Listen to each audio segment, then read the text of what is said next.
ሞገስ በእግዚአብሔር ፊት ብቻ አይደለም ተቀባይነት የሚሰጥ በሰዎች ፊት ጭምር ሞገስ ተቀባይነትን ይሰጣል። እግዚአብሔር ቀጣዩን ዘመንህን በሞገስ መወሰን ይችላል። ሞገስ ቀጣዩን ዕጣ ፈንታ የመወሰን አቅም አለ። ሞገስ አንተ ላይ መጣ ማለት ታሪክ ተቀየረ ማለት ነው። ሞገስ ሊመጣባችሁ ያስፈልጋል። ብዙ ሰዎች ትዳር ለምንድነው ፌል የሚያደርግባቸው? ለምንድነው ትዳር እየጀመሩ የሚጨነግፍባቸው? ሁላችሁንም በጌታ ሰላም እላችኋለሁ።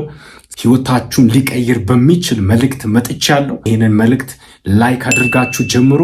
እግዚአብሔር አምላክ ዘላለማችሁን ይባርክ።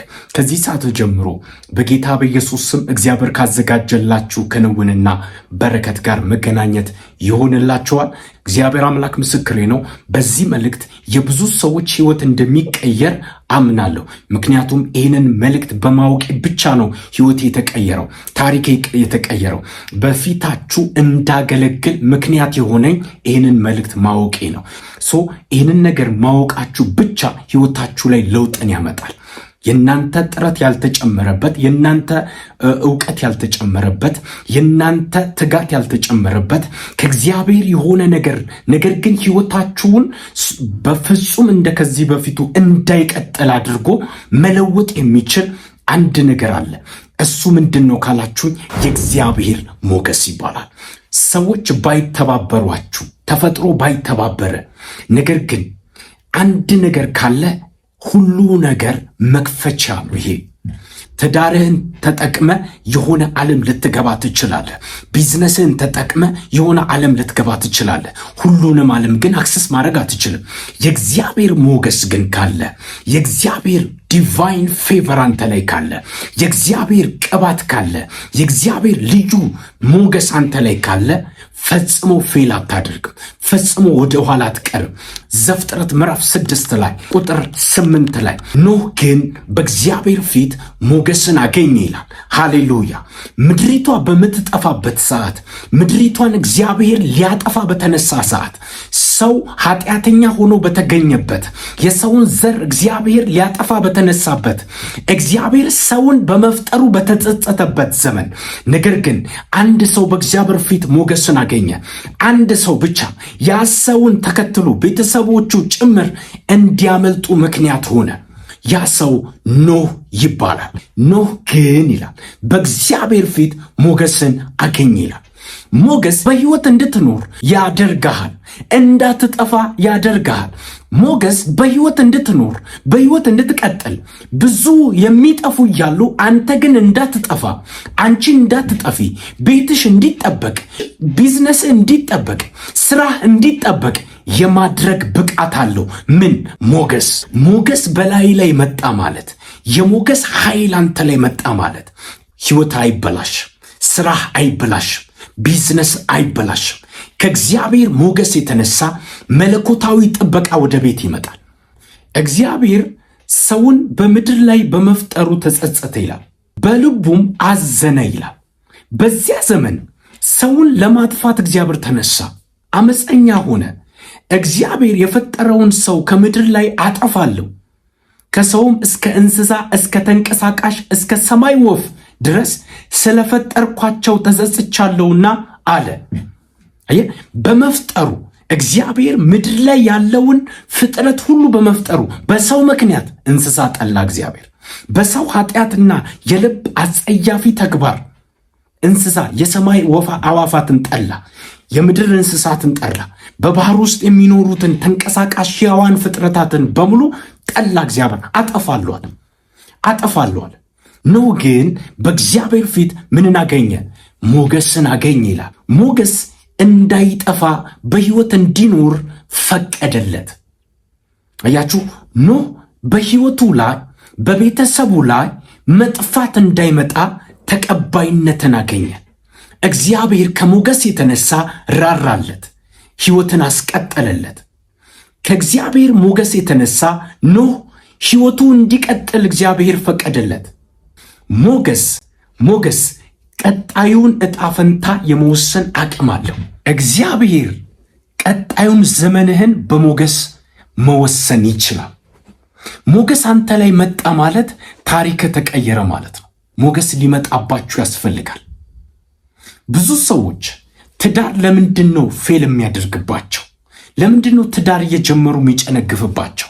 ሞገስ በእግዚአብሔር ፊት ብቻ አይደለም ተቀባይነት የሚሰጥ፣ በሰዎች ፊት ጭምር ሞገስ ተቀባይነትን ይሰጣል። በጥበብም በእውቀትም በቁመትም በሰውም በእግዚአብሔርም ፊት እያደገ ተቀባይነት እያገኘ ሄደ ይላል። አያችሁ፣ ተቀባይነት በሰውም ጭምር ተቀባይነት ኢየሱስ ይሰጣል። ሞገስ ለብዙ ዘመን ስትሰቃይ ከነበረው የሕይወት ስርዓት ነፃ ያወጣሃል። የእግዚአብሔር ሞገስ እናንተ ላይ ሲመጣ አያለሁ። የእግዚአብሔር ሞገስ ተቀባይነትን ሲሰጣችሁ አያለሁ። ሞገስ ሞገስ ሞገስ ሞገስ ሞገስ የሰው ስም አይደለም።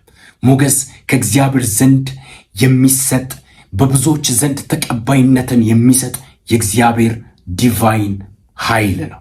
መለኮታዊ አቅም ነው። እግዚአብሔር ዛሬ መለኮታዊ ሞገስን ላያችሁ ላይ ያስቀምጣል። ሞገስ የሚከፍታቸውን ልትገቡባቸው እግዚአብሔር የሚከፍትላችሁ በሮች አሉ። አንደኛ የውጭ በሮችን እግዚአብሔር ይከፍትላችኋል። ሁለተኛ የሜሪጅ በሮችን እግዚአብሔር ይከፍትላችኋል። የሜሪጅ በር በተደጋጋሚ ፌል ያደረገባችሁ ሜሪጃችሁን እግዚአብሔር ይከፍትላችኋል። ትዳራችሁን እግዚአብሔር ይከፍትላችኋል። ያንቺን ትዳር እግዚአብሔር በሞገስ ምክንያት ይከፍትልሻል። ያንተን ትዳር እግዚአብሔር በሞገስ ምክንያት ይከፍትላል። ሌላው ደግሞ የውጭ በሮችን እግዚአብሔር ይከፍትላችኋል። መሄድ እየፈለጋችሁ ከሞገስ ማነስ የተነሳ በራችሁ የተዘጋባችሁ የውጭ ፕሮሰስ ያለባችሁ ሰዎች፣ እየተንገላታችሁ ያላችሁ ሰዎች የሚያስፈልጋችሁ ሞገስ ነው። ዮሴፍ በባሪያው በአገልጋዩ ፊት በአለቃው ፊት ሞገስን ሰጠው ይላል እግዚአብሔር ቃል። ዮሴፍ በጌታው ፊት ሞገስን አገኘ። እርሱም ያገለግለው ነበረ። በቤቱ ላይ ሾመው፣ ያለውን ሁሉ በእጁ ሰጠው። ዮሴፍ ሞገስን አገኘ። ዮሴፍ በጌታው ፊት ሞገስን አገኘ። ያለውን ሁሉ በእጁ አሳልፎ ሰጠው። ሞገስ። ሰው ለምን አላመነኝም ብለህ እየጮክ ከሆነ ሞገስ ያስፈልጋል። ዝም ብሎ ሰው አያምንህም። የሆነ አንተ ላይ የሚያስታውቅ ሞገስ ያስፈልጋል። በፊቶቹ አስተውላችሁ ከሆነ እንዲሁ ጴንጤ ነው ይባላል። የመንግስት አመራር ላይ ጴንጤ ነው ገንዘብ ያዥ የሚሆነው። በትልልቅ ድርጅቶች ጴንጤ ነው ገንዘብ ያዥ። ለምን? እግዚአብሔር ሞገስ ስለሰጣቸው። ምን የሚል ስም ተሰጥ? አይበላም ጴንጤ። ምን አይልም? አይበላም። የአሁኑ ጴንጤ ደግሞ አይታመንም። ሞገሳቸውን ገፋው እኮ ነው። እግዚአብሔር በሰጣችሁ አቅምና ኃይል ምክንያት ስልጣን ይሰጧችኋል። ያላቸውን ንብረት ሁሉ አሳልፈው ለጴንጤ ነበር የሚሰጠው፣ ጴንጤ ለሚባል ማለት ነው። ዮሴፍ ጌታው ያለውን ሁሉ ንብረት ቤቱ ላይ ሾመው። ያለውን ንብረት ሁሉ ቤቱ ላይ ከሾመው በኋላ ያለውን ንብረት ሁሉ ለዮሴፍ በእጁ አሳልፎ ሰጠው ከሚስቱ በስተቀር። እግዚአብሔር ከዮሴፍ ጋር ነበረ፣ ምሕረትንም አበዛለት። በግዞት ቤት አለቃ ፊትም ሞገስን ሰጠው ይላል። ሞገስ ባሪያ እንዳትሆን ያደርጋል። የትም ቦታ ብትገባ ገዢና አስተዳዳሪ አለቃ ሆነ አንተ እንድትወጣ ያደርጋል። የእግዚአብሔር ሞገስ ተጥለ እንዳትረሳ ያደርጋል። ዮሴፍ እኮ ተጥሏል። ነገር ግን እንዳይረሳ ሹመት በመጣ ጊዜ ወደዚያ የሹመት ስፍራ ወደ ነገሥታት ቤት እንዲሄድ እንዲጠራ አደረገው እግዚአብሔር። ከመጣሊያ ያስመልጣችኋል። ሞገስ እናንተ ላይ አለ ማለት ሰዎች ሊረሷችሁ ይችላሉ። ለጊዜው ሰዎች ሊተዋችሁ ይችላል። ሞገስ ግን ጊዜ ጠብቆ ያከብርሃል። ጊዜ ጠብቆ ያነግስሃል። ጊዜ ጠብቆ በነገሥታት ፊት ዕውቅና ይሰጣል። ሜሬጆቻችሁን ያጣችሁ ሰዎች ሞገስ ያስፈልጋችኋል። የሜሬጅ በር እንዲከፈት የምትፈልጉ ሰዎች ሞገስ ያስፈልጋችኋል። የሥራ በር የተዘጋባችሁ ሰዎች ሞገስ ያስፈልጋችኋል። አጽንቼ መነግራችሁ ዛሬ ማታ እግዚአብሔር ዛሬ ይህንን ጊዜ በሞገስ እግዚአብሔር ይባርካችኋል። ከእግዚአብሔር ሞገስ የተነሳ ከእግዚአብሔር ጉብኝት የተነሳ ቤታችሁ ተቀየረ፣ ስራችሁ ተቀየረ፣ ታሪካችሁ ተቀየረ፣ ቤታችሁ ተቀየረ። እስቲ ሞገስ ያስፈልገኛል የሚል ሰው አለ? ሞገስ እየሰራው አልመሰገንም። ብዙ ሰው እኮ ይሰራል፣ የእጁ ስራ ደስ ይላል፣ ያምርለታል፣ ግን አይመሰገንም። ቴንኪው አይባልም፣ ተባረክ አይባልም። አንተን የሰራው ዕውቅና አይሰጠውም። ብዙ ዘመን ጉልበቱ ይበዘበዛል። በሱ ኃይል በሱ ጥበብ ብዙ ነገር ይጠቀማሉ ሰዎች፣ ግን ምን አይሉም? አክኖሌጅ የሚባል ነገር አለ። ዕውቅና አይሰጥህም። ይሄ የሞገስ ማጣት ነው። ሌላው ነው የሚመሰገነው አንተ በሰራኸው። እግዚአብሔር ምስክሬ ነው። ዛሬ ግን ሞገስ ይመጣብሃል። በእንደዚህ አይነት ሁኔታ ውስጥ ያላችሁ ሰዎች ዛሬ ሞገስ ይመጣባችኋል። በሚስት ፊት ሞገስ ያጣ፣ በእጮኛ ፊት ሞገስ ያጣ፣ አግብተ እንዳላገባ ተራ ሆነ እየኖርክ ያለ፣ ቢዝነስ እያለ የምትሰራው ቢዝነስ ግን ፍሬ እንዳይኖር ያደረገ እግዚአብሔር በሞገስ ይባርካል፣ ተቀባይነት ይሰጥሃል።